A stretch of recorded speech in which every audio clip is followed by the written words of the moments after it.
and I'm getting asked for my password for like all my accounts, and interesting, bizarre little fix. I typed it into the groups, and it tended to fix all of a sudden all of those, like the Facebook group, and all of a sudden everything else was working. So Really? that was like, yeah, some sort of bizarre glitch. It's like disable all three of my means of communication at once. Yeah, that sucks, man. So, And convenient glitch, it all fixes itself. oh man, we got a horrible connection right now. You're dropping out like crazy on us. Well, so I guess what we'll have to do, since it's Dan, what do we got in the trailer to talk about? We got all kinds of stuff. Yeah, like Tomas, man, it's like literally maybe 1/4 of a word is coming through. I was just thinking, Yeah. because there's times where I've been in situations where, where I'm in a physical conflict and I just freeze, Right. Part of me thinking when a regular soldier gets returned to from the military after the discharge, they don't get to take their weapon home with them. Right. Yeah, so it's like one of those things that if you are a weapon and you're an augment, it makes sense to put some sort of block on that to prevent like a body count from piling up, especially if it's like returned to like a very young age. You don't want some kid in grade school ending up like breaking the neck of the school bully. You don't want that shit to happen. Right. Yeah. So totally. it kind of makes sense to put a freeze on ability. Mm-hmm. Also, I think it's part of like I instantly go into this like strategic analysis. It's like, what are the consequences if I whoop this guy's ass? Chances are his friends will probably jump on me, and the situation will escalate. That's why I tend to freeze up and like, Do you remember the movie Star Trek Into Darkness? Yeah. When Kirk picked up Khan on the Klingon homeworld. That scene where he kept repeatedly punching Khan, he was just taking it. It's like, are you done now? I've had situations like that happen a few times. So it's like, I don't barely feel any pain, and I recover extremely quick. Because there's times where the situation and okay, there's no consequence, and I went Jet Li on the guy. So you actually have activated Sure. your abilities beyond the block, is what you're saying, before, in the past? Yeah, when I was in San Francisco, this one time, I remember clear. There's been a few times where this guy who was, I guess like a PCP addict. He looked like Frankenstein. Every single bone on his face has been repeatedly broken. Okay, so I would assume I was the umpteenth person this idiot pulled this shit on, but it started raining and it was on a Sunday. Everything was fucking closed, right? So there was this closed auto shop. So I had like at least 5 feet of overhang to keep me out of the rain, and it let up. So, I was heading on out, and this dude walked up to me. He's like, hey, man, you got a cigarette? I'm like, sorry, dude, I'm out. And, dude comes back no more than, like, 15 seconds later. Like, hey, dude, you got a cigarette? I was like, the fuck did I just tell you? And all of a sudden, the dude just sucker punched me. Damn. So I turned around and did, when you like open palm and curl finger monkey paw, I pulled it like smack right in his face, which normally would have been a fight in there because that normally would have broken the person's nose, except the only thing that person had on his nose was soft tissue. And yeah, so I basically punched him, threw my full body weight into it, and then knocked him back, and then I repeatedly, punched him, and I just took off running. After that, it's like, right. I didn't want to stick around, but so yeah, because there were, it's like I wasn't worried about anybody, the situation escalating. It was like perfectly fine to like whoop this, to make an example out of this guy, Right. But there were situations like, okay, if I actually get in a fight with this gangbanger, then all his homies are gonna jump me and probably get my friends involved, and that's why it's like, okay, back out, talk my way out, and psionically, I can most of the time, I can always talk my way out, especially being empathic, it's like calm down, okay, it's like step back, but yeah, this whole situation has kept me like thinking over that over and over. I would love to have a conversation with Matt because what he described with that apartment, it must have been a subconscious memory that I had too, because I was in school. I made a blueprint for extra credit in my computer-aided drafting class. Well, I tell you what, that totally confirms that. Yes, yeah. I was like, I had some doubts, but yes, this confirms it. So thank you, Matt. I love you, brother. I tell you what, if you're listening and you got some more minutes and you want to call that number again, and I'll merge them. And you guys can chat for a little bit. Totally that would be awesome.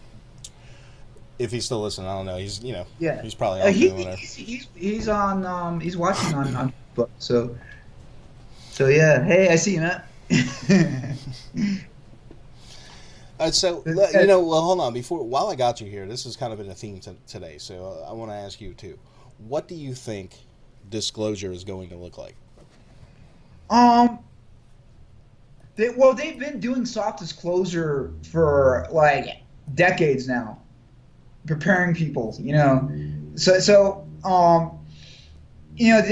you look at recent polls of Americans, like 80% believe in ET life. So it's going to be chaos because there's going to be certain people who would have a hard time with it, but there's going to be also a lot of people who are like, hey, I told you so. It's like, I'm a Gen Xer, and I can say that probably most of the at least in the United States, most of my generation, if ET lands, they're like, right on, man, crack out the bong. That's great. But the older generations, also depending on like the culture where we are in the world, it's like certain people have a hard time, it's like, and it's like, who knows, I think the Dracos are jamming your signal. Whatever you're saying, I agree. we didn't get much of that. Depends on Draco. Like, I kind of had like like the brown cast Draco, and nothing like the warrior cast. Yeah, you're dude. Are you like on the moon right now? we're back to getting like is being interfered with. We're back to getting like a quarter word per But sentence. I had my internet connection dropped, and it's like damn things like Ethernet cables unplugged. It's like, motherfucker, I'm on Wi-Fi. I uninstall the driver. It's like, start back up. All right, well, we got you back now, so yeah. Seems to be clearing up anyway. I mean, guys, I apologize, but it's the nature of the beast. This is a live internet show, and we're connecting over the internet, and things are going to happen like that. So, sorry. Well, but it's so irritating. Does like Windows secretly keep reinstalling the goddamn Ethernet driver? I swear to God, every time there's an update, I have to go through and change all my settings in my software. I never install updates. Never. Those are all malware and shit, especially security updates. Like, I used to have a major virus problem back in the day, and then I made the connection I uninstalled all the updates, blocked it from doing it. I've never had a problem since. Very nice. He's got a good antivirus, good anti-malware. You know, like you always hear complaints like, oh God, I lost like years worth of work after an update, you know, or it's like my content library is all misplaced because of an update, you know. All right, so I'm going to open up the phone lines. You could call in and ask Tomas a question about Darkfleet or his service, or you can call in and talk about whatever you want to, and we'll discuss it with you. What I will say is, Tomas, if we do get a caller, I'm going to have to put you on hold and then add you to that group call, so you will have to accept the group call invitation that gets sent to you in order to get on with the caller. Oh yeah. Unfortunately, that's the only way I can get it to work, but that's how we'll do it. So if you guys want to get in on the conversation, it's 757-528-8130. Give us a call. Yeah. So, all right, so one thing that I was asked by one of our listeners was to ask about remember codes. Or no, don't say any remember code. Are you crazy? You know what you could do by broadcasting remember codes, man? No, What's I'm not saying to you? broadcast any specific remember codes, but just to ask about them in general. Or if like how they work or whatever? Yeah, if there are things that trigger or cause memories and, you know, how that sort of thing works. Well, I would assume that some memory codes are individualized. Like there'd be some certain codes that would only pertain to me or only pertain to Penny or Matt or somebody else. Mm-hmm. And then there's some more that are more generalized.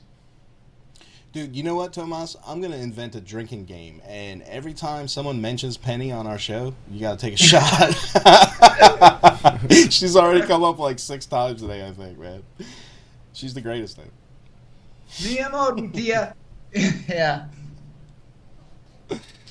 Oh, man. So, no, it's interesting, your service with this Japanese faction. I would say it was like the Foreign Legion. Like I was part of like the Foreign Legion troop, and I'm starting to remember more details. Is like what is it normally like from where I was? They probably would have gone to like the U.S. Space Navy, but they send the overflow to the Foreign Legion. Right. And it's like it's like one of those things like, oh fuck. Well, I mean you're pretty far out there away. And yeah. Another thing I actually wanted to bring up was you were having some recalls about those clone bodies, and you'd made some artwork about it, and it was pretty cool, man. Did you ever glean any more insight into that? I have to look into it. I have to focus more on that. My mind has been like, I remember like out in the rim is where there's a lot of resource gathering, a lot of mining, stuff like that. Mm. And that's like the main value of it.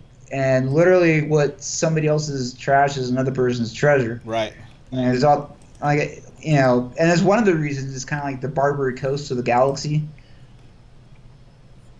Mm-hmm. Because it's like a lot of people out there like trying to acquire some of those resources. Right, yeah.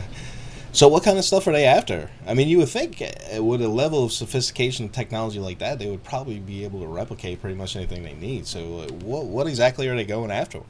Well, even in replicating something, you still need like a base element, base materials. Also, like certain types of technology, certain types of chemistry. There's always like a refinement process, and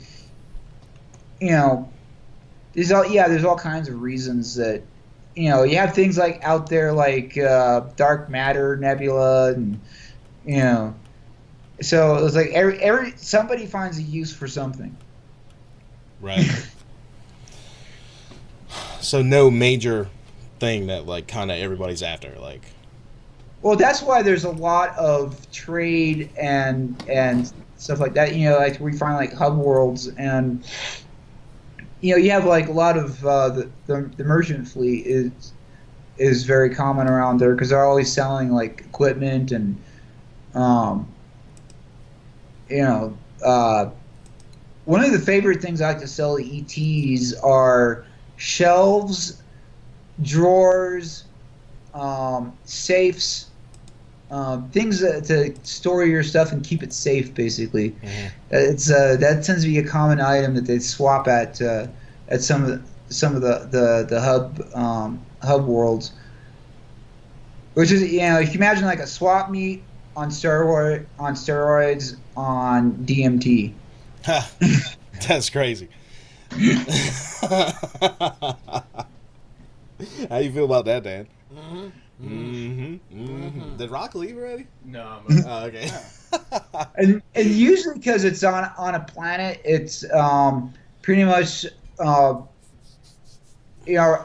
like, for the most part, around like the life form that breathes that atmosphere, and it's usually like a lot of times it's birds of a feather. So we're usually the majority of other people there are other hominoids. Uh-huh. So because I think Randy mentioned something about, like, on that main Jupiter station where nobody eats in the same room because whatever you eat might be offensive, but if you're all like the same nomenclature, you're pretty much eating the same type of thing, so it doesn't offend anybody. So it's basically this huge swap meet. Right. Kind of like what? What was that movie? Oh shit, man! It was a comic book. Oh, Octavio, hold on. I am from Northern California. Okay, so just like people in Southern California begin every other sentence with "like," I tend to end every other sentence with "you know." So, also, I'm a bit nervous. I tend to repeat myself. Nothing to be It's nervous okay, about. it's You're okay. with friends. So yeah, what was that movie? Valerian. Yeah, the with the space station. You remember that part? Did you ever see that, Tomas? Oh, Valerian, the City of 1,000 Planets? Yeah. Oh yeah, that one. It's funny when if you do the math, when they talk about the distance it traveled from Earth to its current location. If you do the math, it's 8 light minutes. It's the distance from the sun to the Earth. Right. Right, but in that movie, they had that bazaar that was like you had to go into another dimension. You had to like put out some VR goggles or some shit. You remember that? Yeah, the bazaar was pretty realistic, except the interdimensional. I mean, usually if you go to another dimension, you usually go to it. I mean, yeah, they do have technology just to see into it, but that's like to get the feel of it, and then you actually go through it. That was kind of ridiculous, especially like with the thing with the weapon. It's like, yeah, a lot of it is based off of the technology we use, but they did it in such a silly way. It's like, it reminded me of The Fifth Element. It's like, yes, yes, yes, but that's ridiculous. Right. So what? Let me get you to weigh in on this whole trademark issue. I mean, it's pretty much been beat to death and it's over with. We haven't really, I've been asking anybody about it, but I figured now's a good time. Oh, well, hasn't it been what Corey's trying to trademark already declared public domain? I don't know which ones in particular. Like Dark Fleet, SSP, Secret Space Program. I could care less about the Blue Chickens because, like, whatever, Corey. Right. Nobody else is talking about them anyway. Yeah, nobody else. It's like, I encountered what could be described as Golden Radiant, and it appeared, looked around, it disappeared, and everybody had the reaction, "Did you fucking see that?" And we asked her, like, "What is it?" And it's like, "Your guess is as good as ours." Right.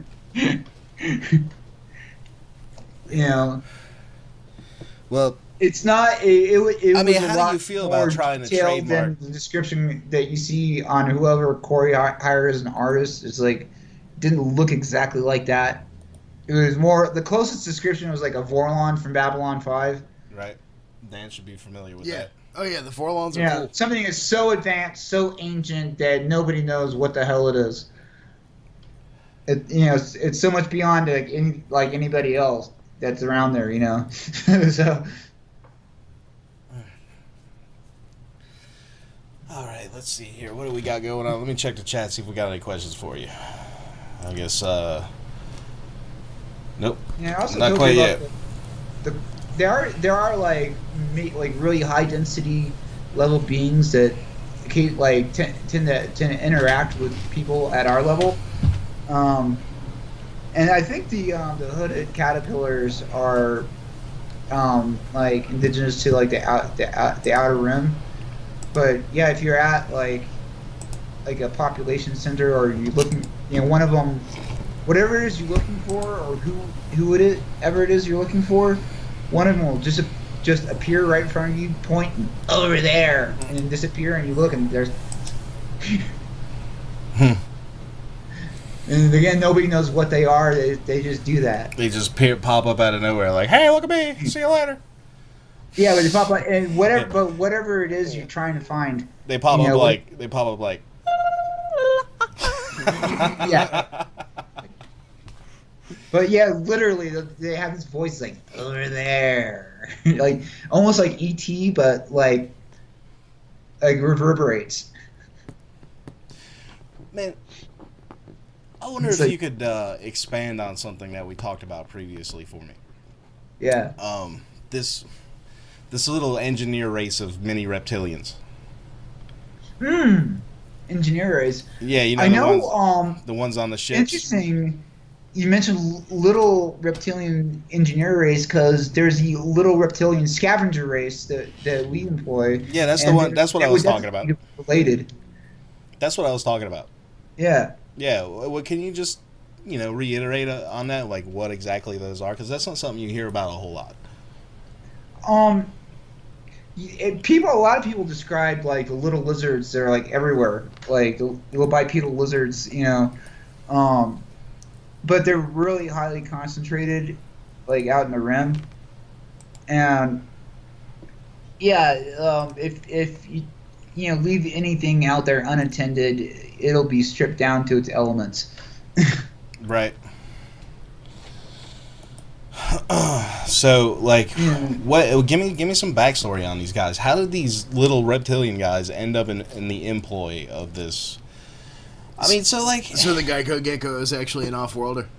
The Geico Gecko is an off-worlder. Mm-hmm. Well, it's like a lot of them are used by slave labor by other races, and apparently some of them got liberated, and it's like, okay, we're in your debt, And it's kind of like that would be like the Japanese thing to do. It's like, okay, you're in our debt now. It's like, well, if you're good at cannibalizing stuff, you're probably good at repairing them too. And they're also, just because of the way they are, they're very effective at getting up ventilation shafts and right. doing things that we couldn't, because you've seen like lizards that walk right up on walls, and they. How many of these? How many ships would you say have these little guys on them? Depending on the size of the ship, it's like it's usually like there's always like a small number that there aren't very many of them, like compared to like the Solarian crew. Right. Well, tell us about the Solarian crew. Solarian is people who are descended from the solar system. Okay. Us. So like Terrans. Huh? Terrans. Yes. No. Terrans refers. Terrans is accurate, but Earth Solarians is also used a lot. It's kind of interchangeable. Earthlings. Oh God, that's.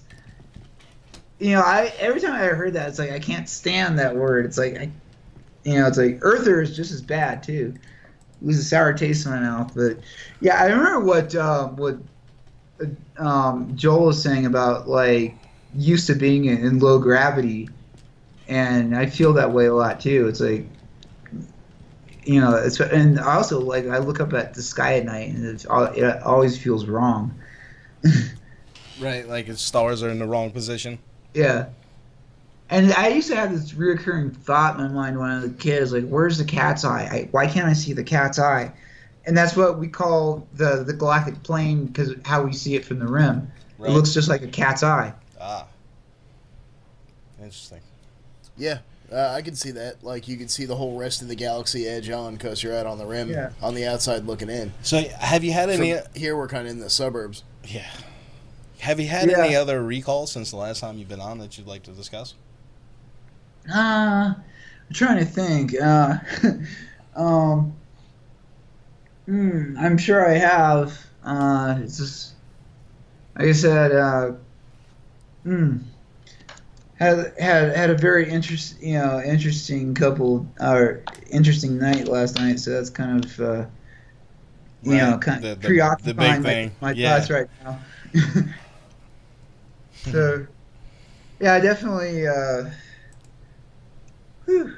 Yeah, I kind of had flashbacks of working. Well, a lot of the missions are involved either working with civilians or going undercover as civilians as well.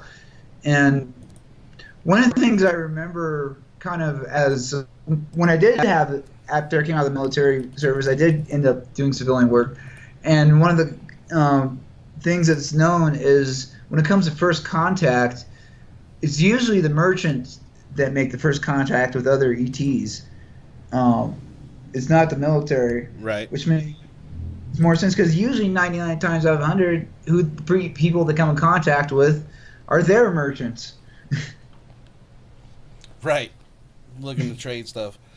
So, Yeah. what did the slave trade reach out that far to you guys? Like, they talk about a lot about the German fleet having slaves from Earth for whatever Oh, reason, food or fodder or cyborgs, whatever. Did that ever reach out to your end there?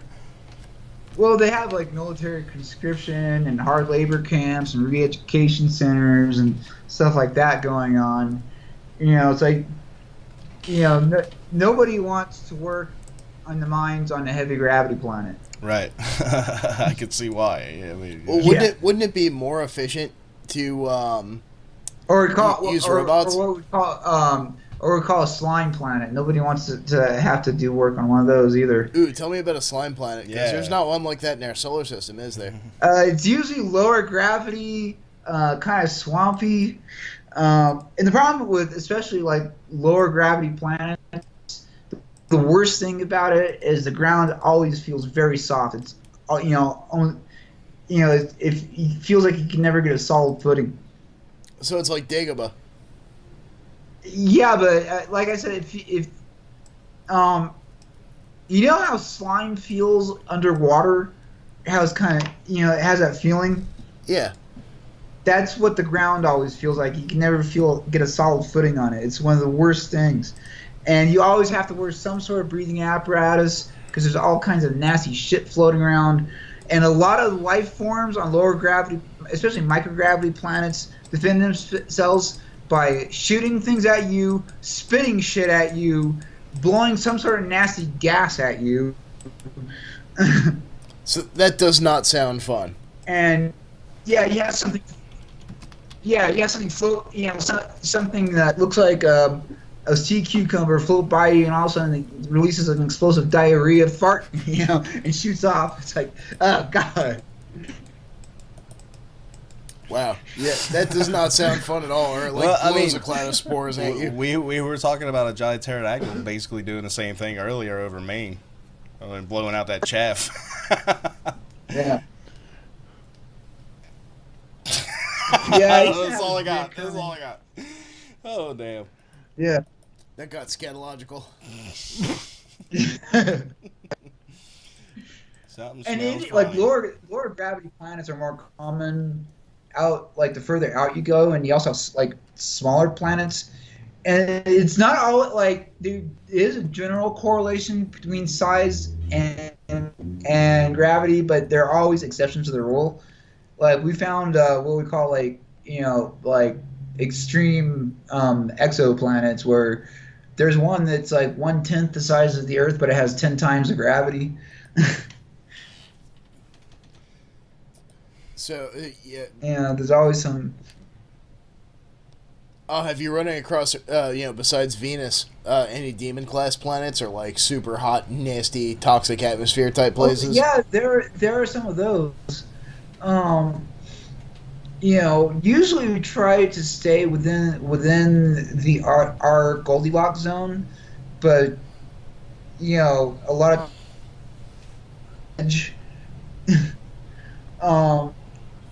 there are planets that are with like barely on the edge of the hot that um are like crematoria from the Chronicles of Riddick. Oh, gotcha. Or one side of the planet's always super hot, and then there's like a ring of habitable between the hot and the cold side. No, it's like the hot and cold side are so extreme. It's like at night, it's like 100 below, and then all of a sudden in daytime it's like 300 degrees above, and the atmosphere literally ignites. Yipes! It does not sound like not like a place I want to visit anytime soon. And that's also like the perfect location for a gulag. And you're talking about soft disclosure. It makes perfect sense to be run by Russians. Yeah. Go to Gulag. Zing. Oh no, Fedor is flying. Oh no, Fedor's drilling holes again. What are you Go to doing, Gulag. Damn, man. So Space gulags. we got about 6 minutes left before we're gonna have to start the break process. So, All right. anything you want to get in before then? Now would be the time. And also, like, I do remember because there is like, just by reputation, like I've heard people, like other people and I'm basically I remember like secondhand information from my SP memory, but the Russians have a reputation, especially as fighters, where people were like under attack by some pirates, and they're like, "Yeah, Russians!"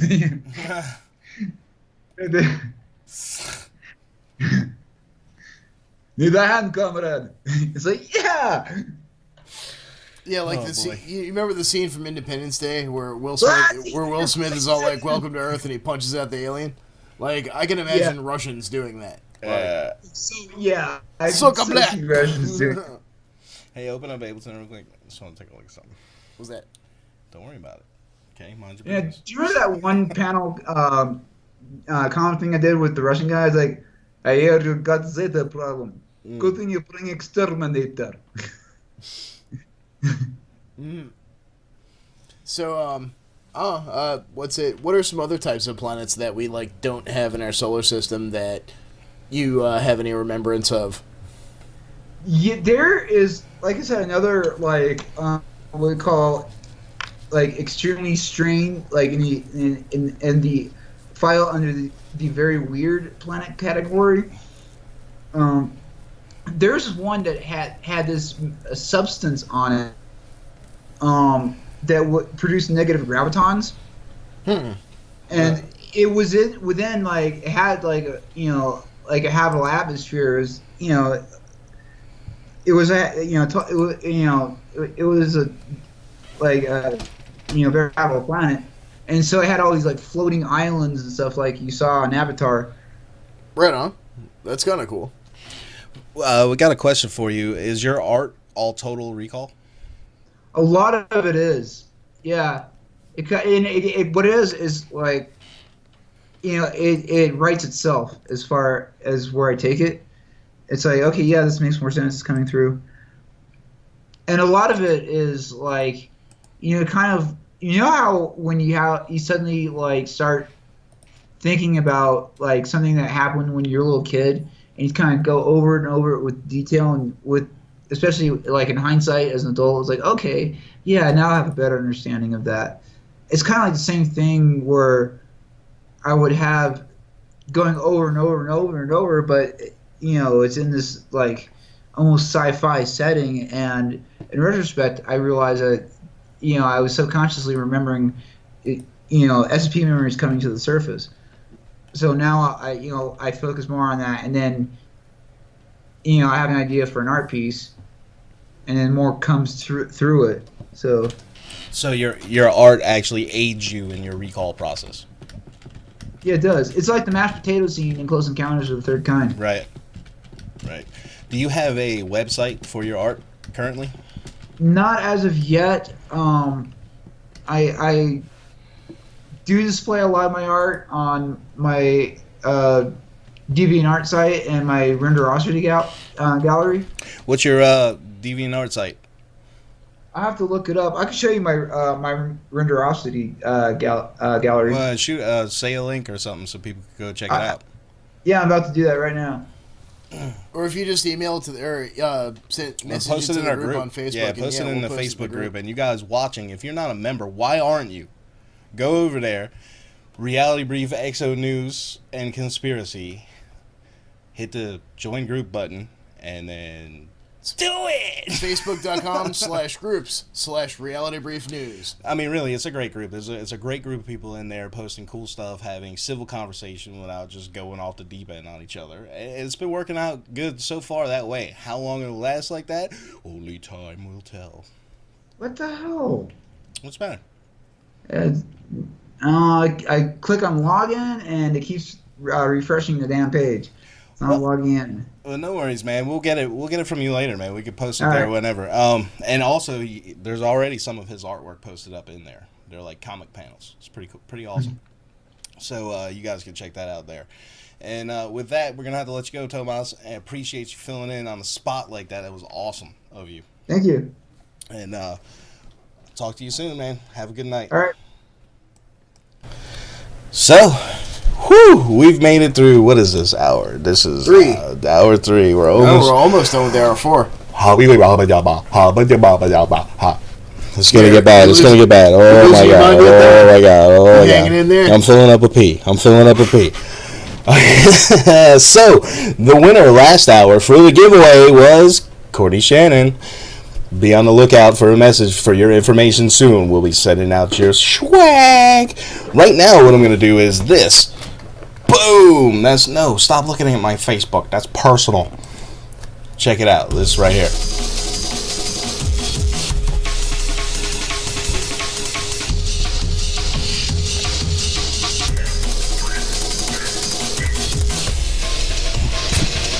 So if you're into that kind of thing, go ahead and give us a message over there, realitybrief@gmail.com or Facebook/realitybrief. And if you are the first to message, we will use the timestamps. You will receive a download code for this album by Hindu Pez. And some locally produced talent, Reality Brief stickers, and whatever else we're going to send you. But you get the download code immediately. Other stuff's got to come in the mail, guys. So that's how that works. So go ahead and shoot the messages out now. And if you don't happen to be the lucky person that wins this download code and you want to hear it anyhow, go check out hindupez.bandcamp.com/album/ionsa. No, he told me how to say it, and I already forgot. Yonsei? Something like that. And I was like, man, tell me how to pronounce this because it's going to be awesome. I was trying to figure out how to say that. I don't know. It's a Celtic word meaning shit, I forget. But Hindu Pez is awesome. So check it out. Go ahead and grab yourself some of that. And up next hour. What is next hour? Next hour is Mick Schreier. And we're going to be chatting with Mick about his channeling with Carl Mollison, his take on the SSP, which he calls the MAP, the Mercenary Army Program. And that one is a mind fuckery, dude. We talked to him earlier this week. And I was like, wow, that's crazy. That's definitely a different angle than we're used to hearing here on Reality Brief. And it's going to be pretty cool. So you guys stick around and check that out. We do love different angles. Now, if you like the show, if you're a follower, you're a hardcore follower, and you want to help us out, we do have a Patreon. It's patreon.com/realitybrief. You can go on over, maybe consider giving us $1 a month or more. Whatever floats your boat. You know, if you're not into the monthly reoccurring thing, there's a couple different ways you can give us some money. And one of them being, you can go over to realitybrief.bandcamp.com and download yourself a podcast. You can pay $0. You can pay $5 as a one-time fee. Whatever. You get a podcast for free, or you can donate some money that way. We also got a Redbubble store. This is redbubble.com/people/realitybrief. And you can get all kinds of crazy shit there. Cups, clocks. We got a clock right there from Redbubble up on the wall. You can see it behind us, counting down the hours. So you can get yourself some merchandise if you're into that sort of thing. Dan, what you got? I was just thinking, we do have a Patreon. So if you really love us that much, I just said that. Oh, okay. Come up with something different. Mention the Bandcamp thing. Where the fuck are you? Were you sitting next to me? I think I just got 20 in back. I think I was just taking. I think I just spent 20 years on Serious Base, and I'm back. So that's another episode of Reality Brief, though. We'll talk about that. So yeah, where and you could also go? If you're watching this on Twitch, we do have a YouTube channel. You can hop over there and check it out. And you can go to right now. You can go to realitybrief.net, and it'll bring you right to the live link of this video right here you're watching. So if you got questions, comments, whatever, at any point during the show, and you want us to see it, and you don't want to call in, you hop on over to YouTube, put it in the chat box right there. You know what I mean? Matter of fact, what's going on in there right now, guys? You guys having a good time so far? Anybody? We got one guy who wants to play the penny drinking game, though. Ha! Take a shot, Penny. Take a shot, Penny. Ah! Man, why is my audio clipping all of a sudden, dude? I'm not liking that. It's fucking. I don't know, man. I think I put these up too much. So. Yeah, when you turn one of your knobs. All right, whatever. We'll deal with that. You and your knob twisting. Okay, so we're gonna go ahead and jump to the break. That was a long stretch right there. Yeah. It was. Oh, hey, what's going on, guys? Hi. And hey, Jaron, if you're out there listening, call my phone. I'm blocked on Messenger. I spammed too hard. I spammed where we're on break no 4, one, right? No one has boldly spammed before, and yeah, we got the pee smack for it. So, all right, guys, we'll see you in about 10-15 minutes with Mick. Our legal department here at Reality Brief has advised us to indemnify ourselves given the nature of our broadcast. In the interests of broadcasting responsibly, we bring you this periodic required legal disclaimer. Reality Brief is not responsible for injuries or damages inflicted by paranormal phenomenon, alien abductions, government brainwave beam machine, or other directed energy weapon effects, accidental activation of MK Ultra or similar conditioning triggers, malfunctioning cyberware and or bioware, interdimensional meddling and or alternate universe incursions by alternate universe versions of Dan or Don, unintentional teleportation, psychic attack, time fuckery, demonic possessions, malefic sorceries, altered memories, brain parasites, nanite infestation, infection by a strange glowing substance of any color or combination thereof, spontaneous astral projection, frog frenzying, irregular or regular hauntings, orbital strikes, Stargate malfunctions, unexpected changes to the fabric of space-time, implosion, being stalked unexpectedly by small woodland creatures, being probed, come on, you know how, sudden sinkholes, private sector electroencephalographic mind crime, corrupted cerebral data, missing time, unwanted romantic advances from sea mammals, sudden changes in brain chemistry, unexpected landing parties emerging from shuttlecraft on or near your property, electromagnetic voice phenomenon, scromiting, uncontrollable fidgeting, blurred vision, low balance, numb tongue, sweaty palms, sudden attraction to beards, acne, nail biting, or diuresis that may be experienced after watching an episode of Reality Brief. Thank you for your viewership.